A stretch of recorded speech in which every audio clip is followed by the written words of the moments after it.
Good afternoon. My name is Shannon, and I'm a member of the Education Committee. I'm excited to welcome you to the Internationally Educated PT Experience, Insights and Effective Practices. This session will dig into practical solutions your jurisdiction can implement to help internationally educated physical therapists succeed in your state. The speakers for this session are Ron Barreto, Amy Bayless, Hannah Maxey, Courtney Medlock, and Miles Keeben. Hannah is the president and founder, and Courtney Medlock is the vice president of Veritas Health Solutions. Ron is a member of the Tennessee Board of Physical Therapy and previously served as the chair of the Foreign Credentialing Commission in Physical Therapy. Amy is a clinical associate professor at Indiana University's Department of Physical Therapy. She also serves as an advisor for the Internationally Educated Physical Therapist Workforce Project in association with Veritas Health Solutions. Miles is a professor at the University of North Texas Health Sciences Center and serves on the board of directors of the Foreign Credentialing Commission on Physical Therapy. You can find more of their bios in the event app. They have valuable information to share, and we also encourage your participation. If you wish to ask a question during the Q&A portion, please let one of the members of the Education Committee provide you with a microphone. Please abide by the ground rules in the program notebook so more attendees have a chance to ask questions. At the end of the session, please scan the QR code to complete your evaluations, as we really value your feedback. I'm going to now turn the presentation over to our speakers. Thank you so much. And I apologize, we're going to adjust the mic if my voice gets too big. So my name is Hannah Maxey. Thank you so much for the introduction. I'm excited to be here today. I'm going to be the primary speaker, as she introduced, we have a couple experts and colleagues that are here with us that are also going to be speaking.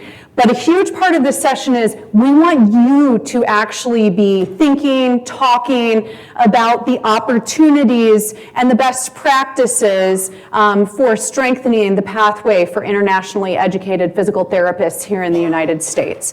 So I'm just going to start by providing some context as we get into this. You all are the experts, but of course, we know that there is increasing demand for physical therapy services here in the United States. We have an aging population. More of us, including myself, see and are aware that movement is medicine and see physical therapy as part of not just rehabilitation, but prevention and primary care. We also know, and I know this has been discussed a lot, that there are shortages. Whether we're talking about geographic shortages or specific shortages in physical therapy, we have shortages of the workforce, especially in some of our under-resourced communities, both rural and urban. Also importantly, we have faculty shortages. And those faculty shortages make it hard for us here in the United States to grow the workforce more rapidly. Internationally educated physical therapists are an opportunity for the United States to recruit in and bring in experienced physical therapists and also supplement our domestic supply and pathways. You all, again, are the experts, but internationally educated physical therapists go through generally a rigorous process to be able to come here into the United States. And ultimately, they have to get a state license to be able to practice and provide physical therapy services here to Americans in our states. I'm really excited today. We're going to be rolling out some of the highlights from a survey that was administered to internationally educated physical therapists that are currently licensed here in the United States. Before we get into the survey data, I want to take 1 second to acknowledge that the landscape with regards to federal policies related to immigration has recently changed, okay, and there is a lot of uncertainty. I just want to acknowledge that. I also want to share with you up front that this survey was administered, I think it was July through August, and so some of those key changes came after the survey was administered. And so before people start raising their hands and asking, I just wanted to make sure that I addressed that with you all so that you were aware. So now let's begin. What are we here for today? We're going to be talking about the 2025 study of internationally educated physical therapists, and the focus of that study was to understand the workforce, so what is the workforce doing, identify specific challenges with regards to that process of coming to the United States, becoming licensed, etc., and then ultimately to highlight and elevate best practices to strengthen the pathways to practice here in the US. We're going to be going through a couple different things, raising awareness of the issue. We're going to ground our discussions today in data, so I'm going to be sharing highlights from the survey, and then we've created some space for reflection. You'll note, and thank you to the FSBPT team for asking people to move to the tables. Where you have handouts, you'll note there's a handout. I want you to take 1 second and look at it right now. That handout has two very simple questions that we're going to ask for each of you to consider. And actually, I'd love for you to glance at it right now before we get started, so you can already get your juices flowing as you hear the survey results and as you hear from our IEPT expert advisors on this project. So just glance at those two questions. You can be noodling on them while we're going through the survey and the reflection findings. And then hopefully the whole last half of the session is going to be you all at tables having discussion on those two questions. And then we're really hopeful that if we can do it, we can have time for each of the tables to do some report out of what their thoughts are as a group.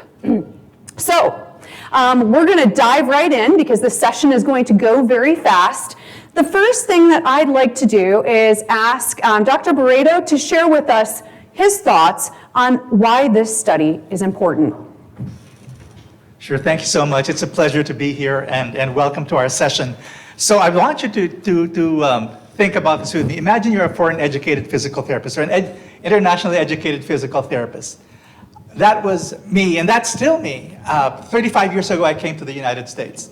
And back then, the entry-level degree was a baccalaureate level. So you can imagine my baccalaureate degree meeting with the standards of the baccalaureate program, and everything worked well.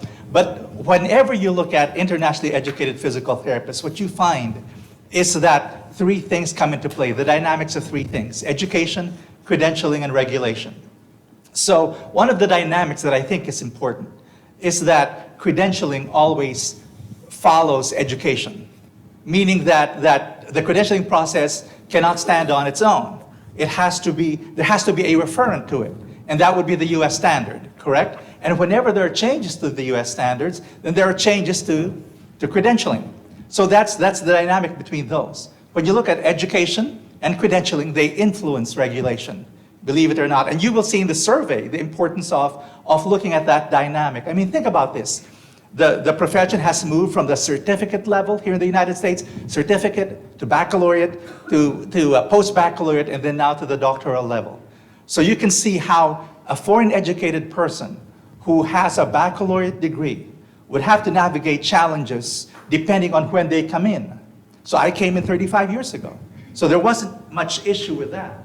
But imagine someone coming in a decade next, where the educational credentials have come up. And then another decade after that, where now it's the DPT. So you can just imagine the issues that are there. So it affects recruitment. It affects the path to obtaining a visa, licensure, and practicing in the United States. And it affects mobility when it comes to moving from one state to another. And I think that's very important. And that'll be parsed out in the data. So I echo what was said a while ago about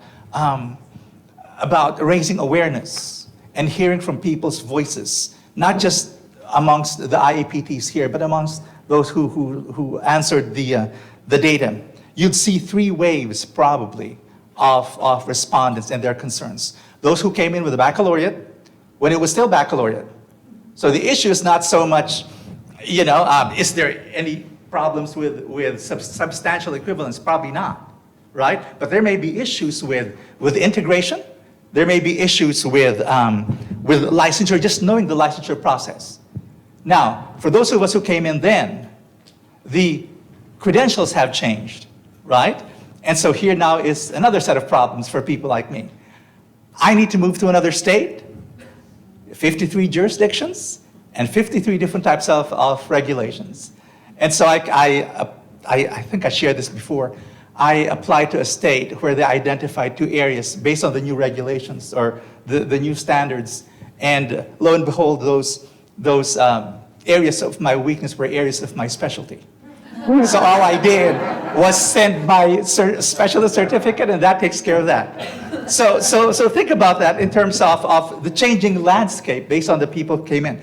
The third wave that I think we need to remember, and it's very current, is the people who are just now going to the United States, right? The DPT is a very US thing. And so you have places around the world that are not at the doctoral level. And so they have to come in with additional coursework, some type of post-professional training, and their concerns are different from the different folks that came in earlier. So think about that as we move through this session. And my hope is that you can see through the survey's eyes and through our eyes what the issues are, and hopefully this will help inform our practice. You here are educators, you are regulators, you're employers, some of you are IEPTs, so think about that through that lens. Thank you so much for the opportunity.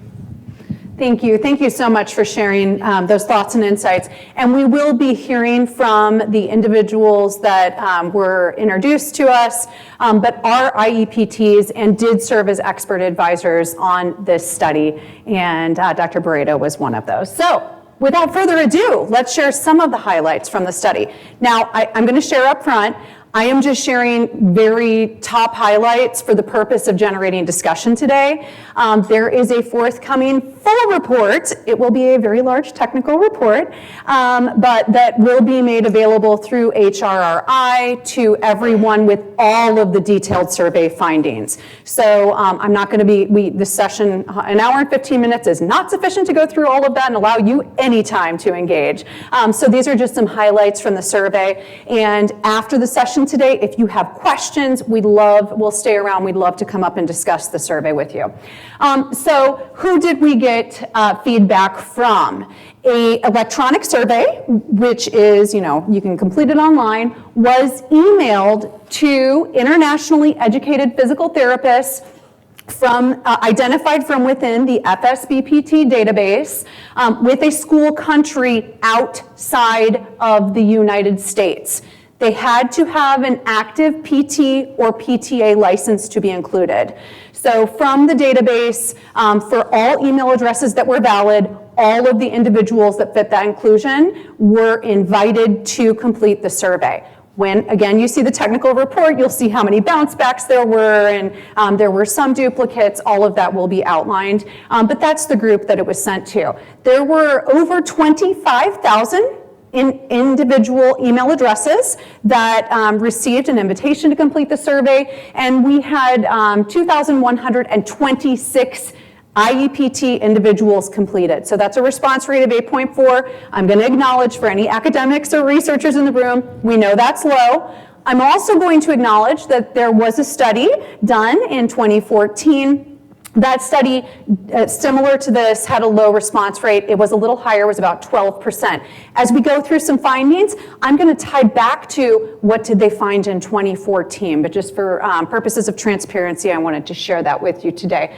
Also, I will share, we have done an analysis of the non-respondents and the respondents based on known characteristics, and they seem to be relatively similar. One of the things we thought is, well, maybe that group of non-respondents is a little bit older, more experienced, and they don't check their email as often. There was an age gap between the non-respondents and respondents. It wasn't huge. It was about 42 versus 45. So we had full and partial responses to maximize the insights for PT, for FSBPT, and for HRI. We are reporting full and partial responses that will all be outlined in the full project report. So what did we find? We prepared the data for today's discussion specifically in 3 different cohorts because we thought that some of the data for the purpose of discussion could be useful that way. The first cohort that represented 84% of those IEPTs that responded were individual IEPTs who their first license and only license in the United States has been a PT license. There are another group of folks for whom their first license was a PTA license, and then they went on to get the PT. So we are calling those the PT pathway folks. And we wanted to pull out the data to look at both of those and see if there were any differences. And finally, just over 8% of the respondents, the IEPTs currently hold a PTA license only. So what did we find? And I'm not going to go through this other than to tell you we look at those 3 cohort groups, and they are relatively similar across based on the demographic characteristics, so looking at the percent female, and also the country where they completed their original PT education, and then working in an outpatient setting as a primary place. So you'll see these groups were relatively similar. There was nothing substantially different between the groups. Now, what you are looking at on this slide, and I apologize that it is so light, but these are the 3 cohort groups. The PT only, that pathway, using the PTA as that pathway to PT, and then PTA, PTA, and then the pathway PT. What you're looking at is the first state of their first license.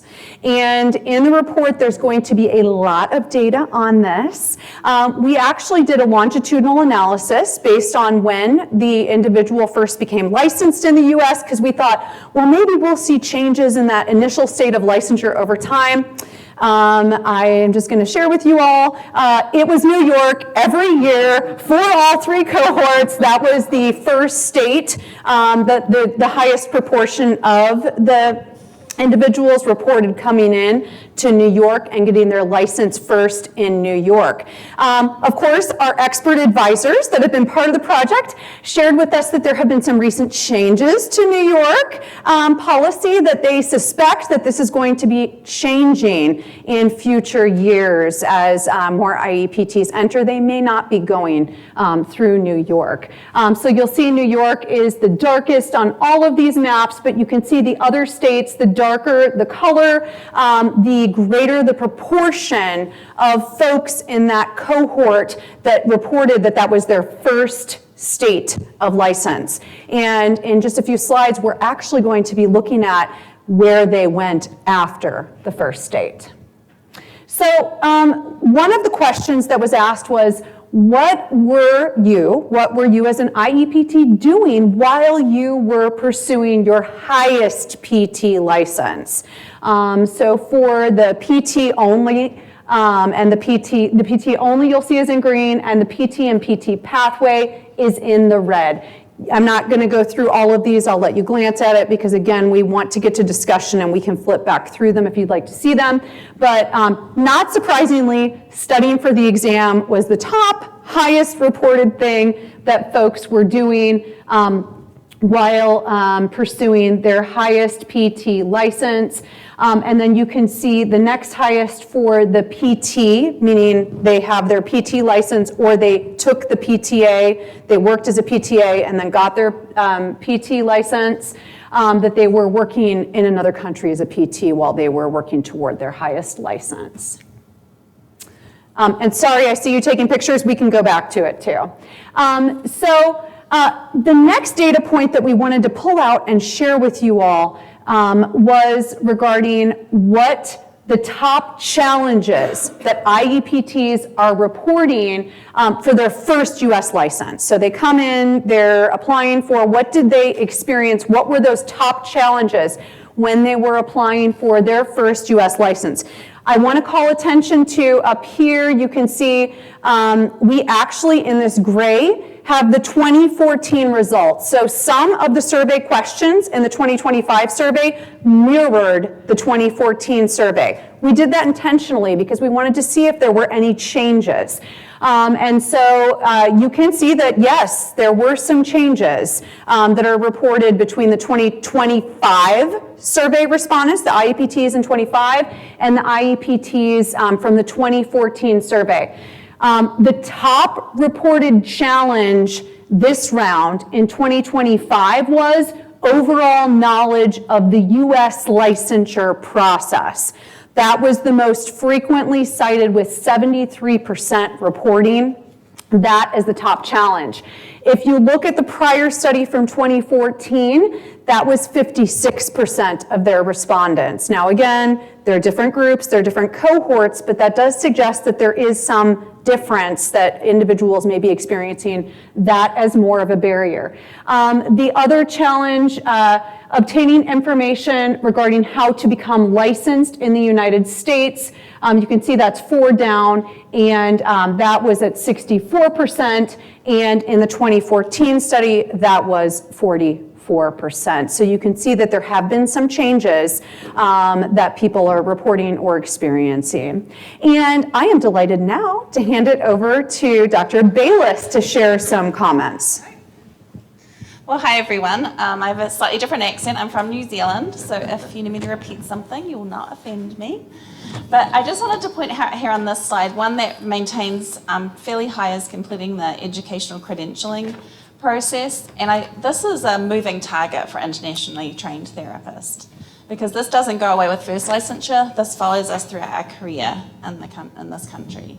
So imagine, I'll put myself back there, 20 years ago, you graduate with what, a bachelor's of physiotherapy, bachelor of physical therapy in your case, and mine bachelor of physiotherapy. And let's say that this year you want to move to a different state. What do? You get a license, you don't need a doctorate, just your clinical expertise, your continuing education just makes you mobile across the country. As an internationally trained PT, I now have different goalposts. They've moved. So now I get credentialed again, and I could have deficits in differential diagnosis and imaging and pharmacology and management, or in Ron's case, in his speciality. So the goalposts have moved. So when we kind of get to the discussion point, I want to think about reciprocity between states. When somebody's first licensed as an internationally trained therapist, it's not equivalent across the country, but just considering what reciprocity could look like. And I think it would really level the playing field for keeping our workforce mobile and diverse and skilled across the country. Thank you so much, Dr. Bayless.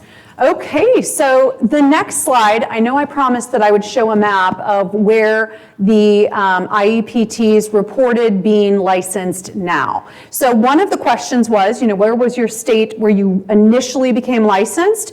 There was another question regarding where are you currently licensed? And so the map that you're looking at now, any state that is highlighted in pink has had a loss of license, meaning there were actually more individuals who were initially licensed in that state who reported transitioning into another state than coming in to that state. So there was a loss of licenses between initial and current. The shades of green are variations of gaining individual IEPTs from those states, primarily New York. Sorry if we have New York people in the room. But this is just showing kind of, I guess, the migration of IEPTs into the United States and then into practice. I think what I would like to call attention to, because a lot of us are having lots of conversations about rural health, right? Right now, is you can see that some of that transition was into some of our states that are considered more rural and frontier. And one of those discussion items regarding IEPTs is that it's an opportunity for us to bring in experienced physical therapists who can help us enhance our capacity to provide physical therapy services, especially in some of those under-resourced communities. I would like to turn it over to Dr. Quibbin now to share some insights. I'm going to move back here so you're not looking at my back, although it's a very nice back, I would like to think. Hello, everybody. So imagine this, like Dr. Bayless has said, I'm already licensed. Now I want to move. How easy do you think that is for me? Now, let me give you some context. When I started to move, I had 2 degrees from the United States. I had my DPT, my PhD. I was licensed in 2 states already, and I was teaching at a university.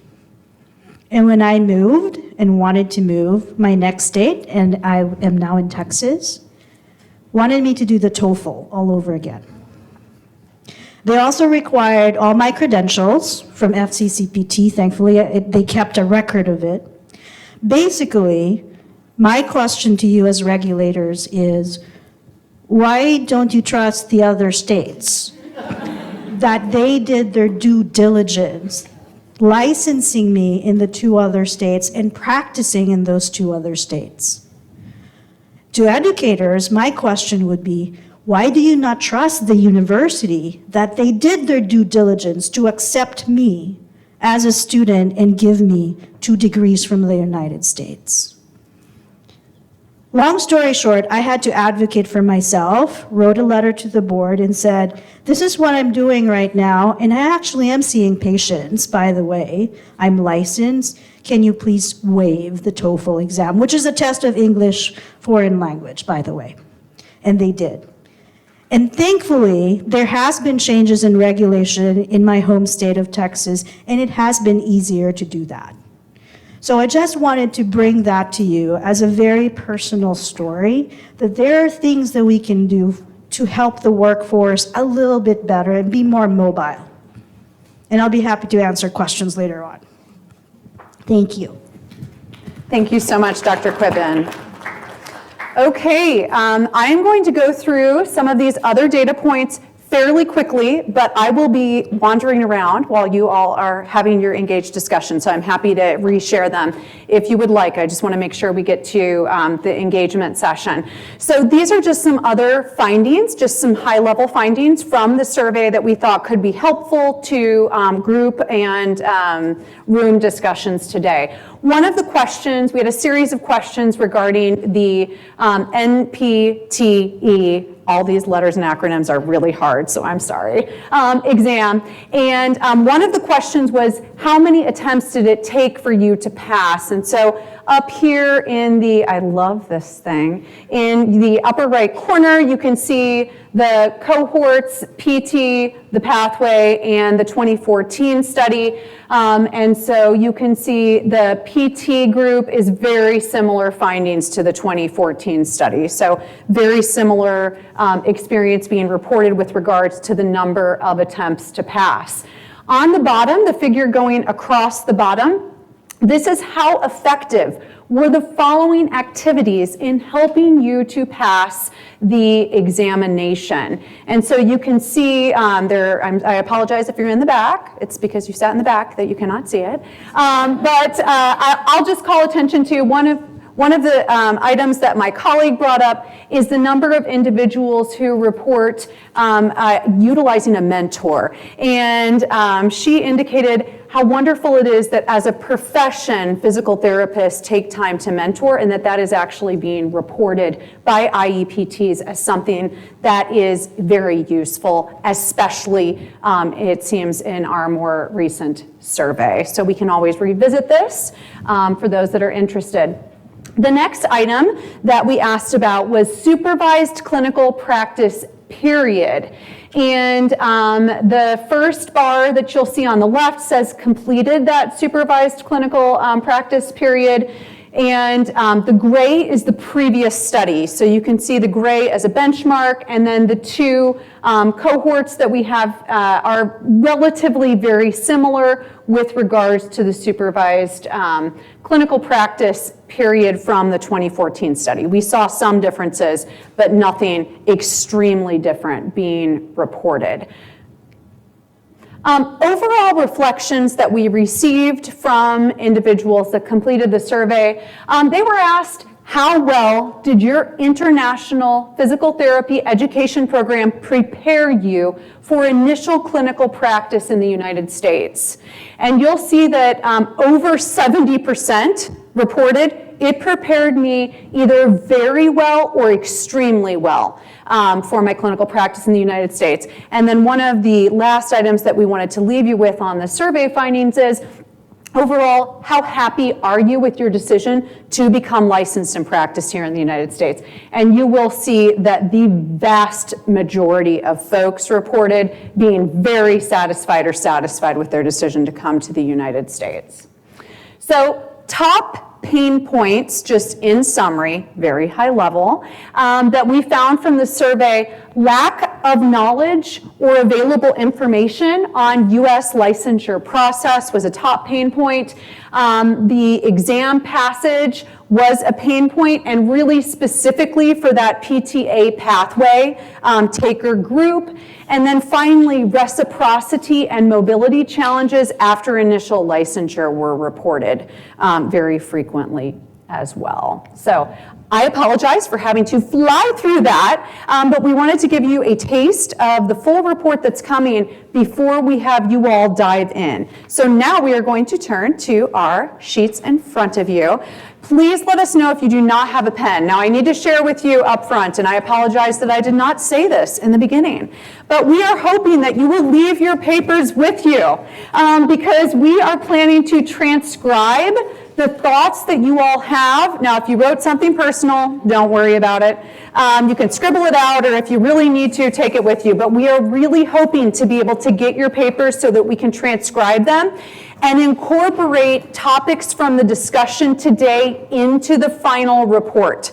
So what I'm going to give you is about 2 minutes for individual thought, reflection, and starting to write down your thoughts on what you see as the best practices for strengthening the IEPT workforce, okay? And then, is there anything else that you would like to share that you think that the group that's working on this study needs to know about, that you have insights on? It might be something we haven't already discussed today. So I am going to give you 2 minutes. If you don't have a pen, raise your hand. We will find you a pen. So please let us know. And remember, we're hoping to be able to have the papers with us. So I'm going to go ahead and give you 2 minutes. At 2 minutes, I'm going to open it up and we're going to do tabletop discussion.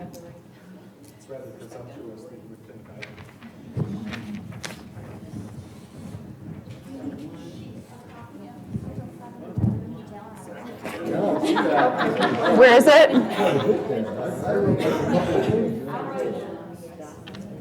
Who needs it?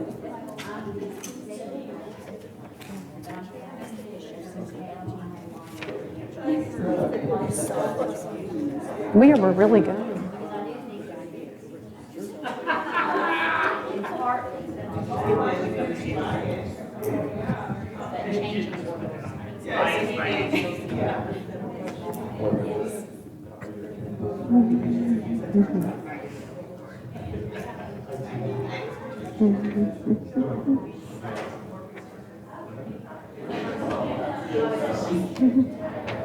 Not me, I'm not regulated, so, not me. It's our state though. We will start seeing different things. I think they're just trying to make it a little more difficult. I think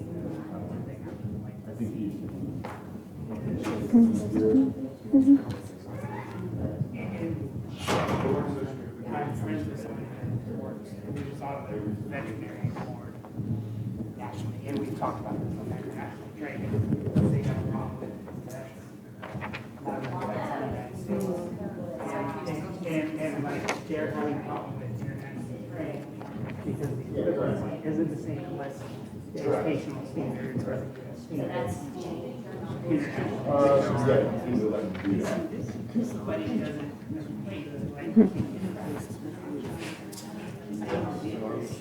Our colleague. So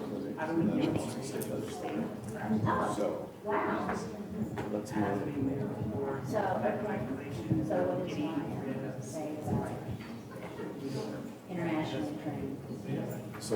Okay, we have hit 2 minutes. It's okay if you're in the middle of writing something, please finish your thought. But what we are going to do is move to table discussion. And we are hoping that each of you, if you haven't begun already, can go around and share what your thoughts were on the best practices for strengthening that pathway for IEPTs. As you're going around, if you don't know someone, please introduce yourself. And you can also identify a spokesperson who would be willing to share maybe the top insight from your table. So I'm going to give you about 10 minutes to go through this exercise, and please start going around your tables.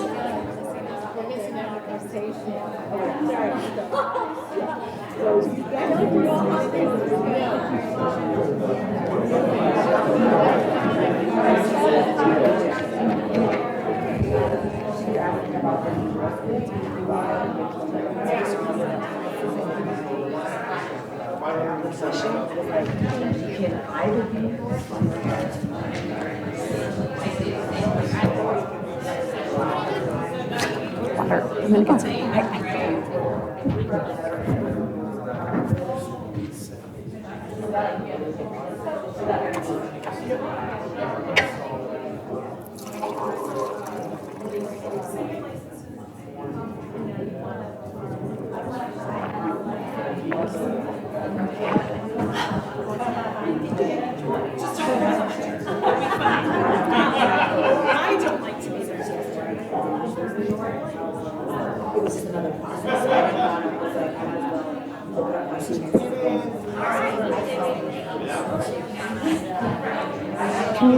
Can you do me a favor? Is my mic off? I can turn it on. Thanks.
Okay, everyone, this is the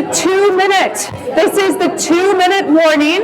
I am so glad that you guys are having great discussion. We're going to allow 2 more minutes to go around the table and share. Hopefully, you have all identified your tribute that will be willing to step forward and share just high-level insights from your table. When we open it up to the table report outs, we are going to have to limit it to about 2 minutes. So ideally, you'll find someone that isn't as verbose as me. So 2 minutes.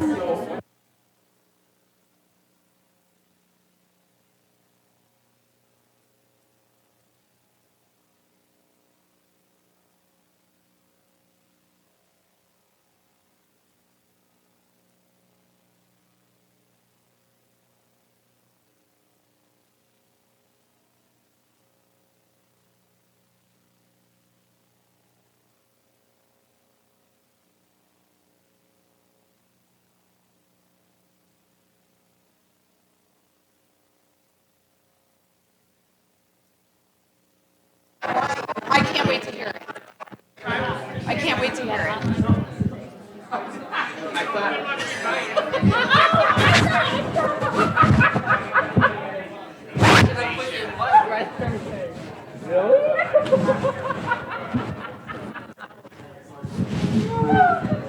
Did I make you blush?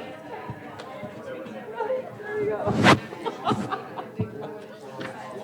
The things we say, right?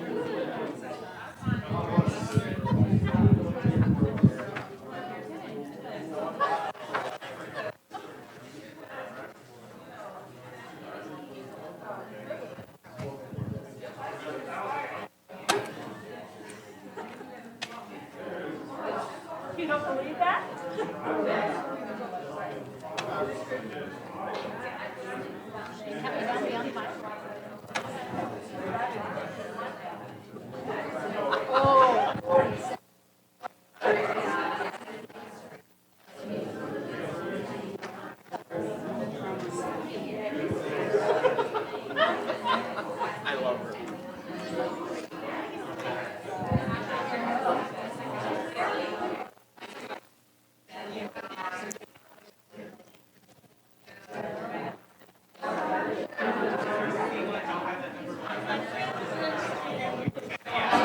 Okay, everyone, the party's over. It's time to call it a day. No, actually, it's time for tabletop report outs. I apologize. We want to give time for the tables to share their top thoughts. Hopefully, you all have identified someone. We are going to start with this small but mighty table. We're going to start with this small but mighty table.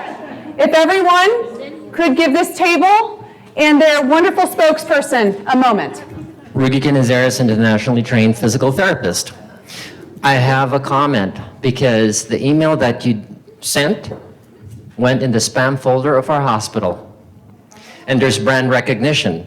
I think if my memory serves right, either it says FSBPT or HRI. That's the only way I caught it in the spam folder. So I had to tell my boss, who graduated in India, open your spam folder, see this email, please answer that survey. So if you could, in future surveys, or maybe a redo surveys, go through the jurisdictions, because if it says Oregon Licensing Board survey, you might get a better response. And I told my manager above my direct report, who's from India, this is an important email with workforce issues and implications. You know what they said? Because it is an external email, by policy, we can't tell our international trained PTs to answer this. Your end might be improved if you go through the jurisdictions. Thank you so much. Golden nugget right there. Much. Golden nugget, golden nugget. Thank you very, very much for that. Okay, who is the next table that wants to report out? Wonderful, thank you.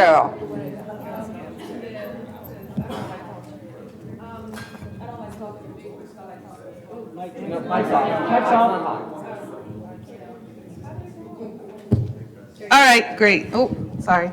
Okay, so I jotted down a bunch of things. I'm the licensing manager for the Maryland Board of Physical Therapy, so I'm like right in the front the front line dealing with this every single day. So I wrote waive TOEFL / oral competency verification for licensure via endorsement. In Maryland, we have multiple ways to waive that for even initial applicants. So we accept a full transcript, like a successful completion of schooling in the US to verify oral competency. Also, we have a form that can be sent to, like an official form, that can be sent to the school where the student, graduated from, and their administrators would just sign off and state that they have taken their courses in English. I say transparency in the license application process. So just having that information out there for, for foreign educated applicants to be able to access before they submit their application and then have to resubmit, when they don't have, when they have not met the requirements. Upfront education for foreign educated students, or like an international webinar, maybe, lowering fees at credentialing agencies. So the FCCPT does not do this, but I believe ICD and IERF, they charge for another evaluation completely. Like when we request a copy through endorsement, they charge the full fee. So that's just crazy to me. So ways that I work around that is I try to contact the board to get their copy sent to us, like whatever state that they're coming from. I'll, request their copy to be emailed to us so that we can bypass those fees and save some money. And I wrote this down, like just thinking about it, but like having the applicant complete their fingerprinting when they come to take the National Physical Therapy exam. That was another issue, like trying to mail fingerprint cards, because in our state, we would have to send out fingerprint cards if the applicant is not in Maryland. And they would send those like cards in and they would get lost in the mail. It was just crazy. So I just try to do a lot of upfront coordinating. I'll receive the, have them do the credential evaluation before they even start the licensing process so that they're not paying for a new application over and over again. So just thinking through ways to navigate the process and, tweak it to fit the different applicants. Okay, so thanks. Wonderful. Thank you so much. Okay, what table do we have that's going to step forward next? Or I'll go ahead and just hand it to one. Great. I was asked to speak. So just the top three. The first one deals with, again, what was said a while ago about mobility issues, being able to decrease barriers to practice for those who've been established or licensed here.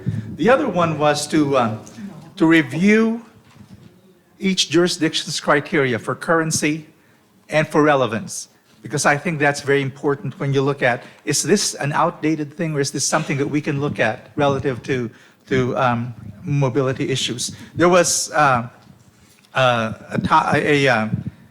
something said about education on what IEPTs, education on IEPTs who've been successful. And I don't know where to get that information, but it sounds like a good idea to have some type of database or something that could help IEPTs in terms of resources. And with regard to review of requirements, the Model Practice Act might also, the developers of the Model Practice Act might also, again, look at their language to see whether or not it's current or it's relevant. So those are just some of the things that came up from this group. Thank you. Thank you so much. Okay, we're going to come over to this table now. And Erica is reporting out. Thank you so much. Is this on? Yes. Thank you. I think our group discussed some of the ideas that had already been brought up, but we did want to bring up the idea of establishing a process for reciprocity once the candidate has gone through the requirements to prove language and curricular knowledge. So whether or not that looks like some version of the compact or some other kind of agreement among states that once they've been proven in the United States to have that knowledge to be able to move a little bit more freely.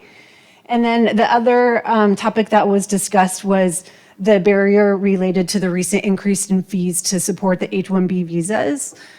So from an employer standpoint, that's really going to be a barrier to hiring people who are not necessarily permanent residents who need visa support for that. So advocating and lobbying for reconsideration of the language that supports that particular process, whether or not it's to exclude certain healthcare workers or use the workforce data to support the need for physical therapists and put some efforts to reducing that as a barrier.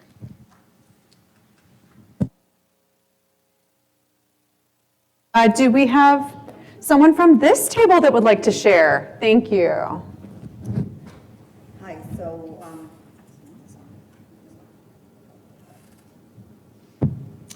Hi.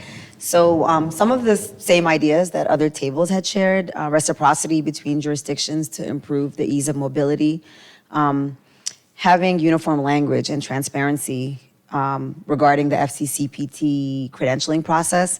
So, for example, having jurisdictions on their website directing people to the FCCPT website for that relevant information, or we discussed possibly having a video as well. And another question that we just came up with was how often is this topic of foreign trained or IEPTs being discussed in board meetings, each jurisdiction. And yeah, I think. So tell them your story, because you're a little different, foreign. Oh, so, because I'm a foreign trained physical therapist, but I'm also American. So I just went overseas to study by choice because I didn't want to rack up a whole lot of student loan debts. So I went to Jordan, got my degree in Jordan, came back to the States, and again had a challenge trying to figure out what the next steps were. So I found the FCCPT website, went on there, and I was explaining to the table that I specifically didn't choose New York, even though I was from New York, because New York had its own process, and then the other 49 states had their own process. So I figured I would try my luck at getting licenses in 4 or 5 states that were not New York, and then try to figure my way back into New York. And so, yep, I had to go back and do a lot of ethics, physics, I think, or, some sort of early university, level courses. And then when I was doing my clinicals, had a clinical instructor that thought I couldn't speak English just because I was foreign trained. So came up to me and was like, hello, good morning. And I was like, I'm from New York. So I did. I had to take a TOEFL. I took a TOEFL. I had to take it. My education was in English. That's crazy. And I graduated high school in the States. And I went, yeah. Imagine if we made all of our U.S. American medical students that go to the Caribbean to medical school, imagine if we told them they had to take the TOEFL before they could get into residency. Yeah. Unfortunately, I didn't advocate for myself like Miles did, but I took everything that they asked me to take, and yeah. Mm-hmm. Table. Here we go. I'll turn it on for you. There you go. Hello. I think our table is consistent with all the other tables, actually.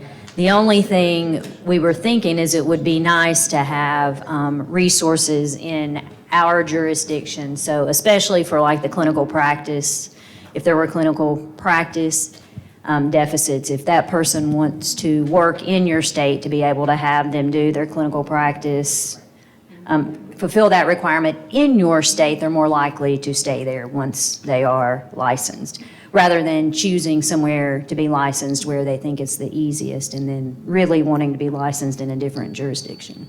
Mm-hmm. Thank you for that. Okay, we have one last table left. I'm gonna bring the mic over to you.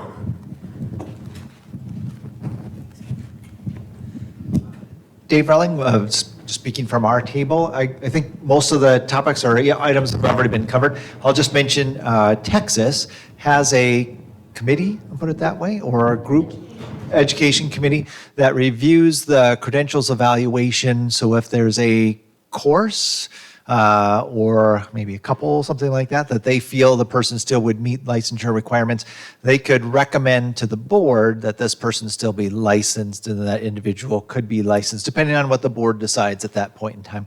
And Utah has something similar. It has another task, a group, right? A group that will evaluate this too. So it's actually outside of the board making some of these decisions, and it's actually within a smaller subset of individuals that could then make a recommendation to the board, and then the board makes a final decision too. So just another way of looking at these things. Much, and thank you all for participating in the discussion. I know it can be a little anxiety provoking to stand up and talk for your group, so I'm going to give all of our spokespersons a round of applause.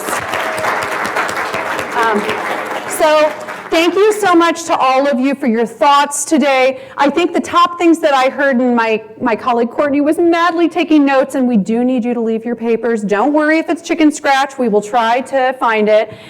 So the top thoughts were really alignment across jurisdictions, reciprocity, being coordinated and organized at those initial touches to gather everything that's needed, having resources that are available, looking to language, model language to maybe be a solution. So we will be taking all of your discussion and thoughts today. It will be incorporated in the considerations of the report that we will be preparing and delivering to HRI, and we're really excited for you all to have that as a resource up and coming after the first of the year. Thank you again for being here today. Please complete the evaluation for this session when you have a chance. I will move the thing to it right now for you.